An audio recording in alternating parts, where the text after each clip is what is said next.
საწამებელი მანქანები დააყენეს რუსთაველის გამზირზე და არა მხოლოდ და აწამეს ცოცხალი ადამიანები.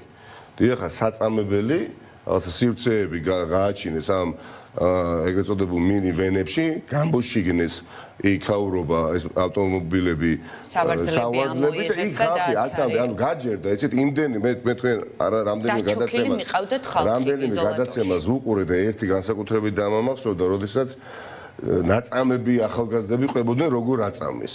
ზედ რუსთაველის გამზირზე ჩაბნელებულ ეგრეთ წოდებულ ფურგონში რომელსაც აღარ ჰქონდა იქ არც ერთი სავარძელი და ზოგს 25, ზოგს 35 წუთი აწამებდნენ.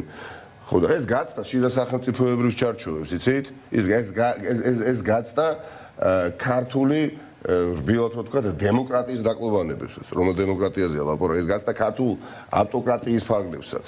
როდესაც ხალხს აქ 300-ზე მეტი ადამიანი აწამეს აი ასეთი ფორმებით, ამაზე თვალს ვეღარ დახუჭავდა დასავლეთი დემოკრატიული სამყარო და გადავიდა ქმედებაზე.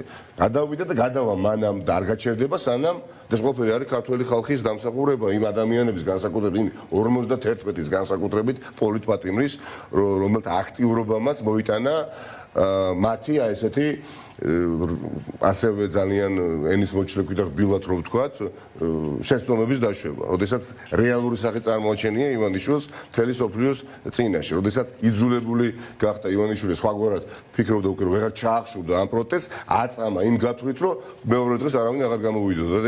ეს ბიჭები ხო 51 მათგანი შარშან გაზაფხულიდან მოყოლებული არიან ახლა დამსახურებლად 4 კედელში, ხო?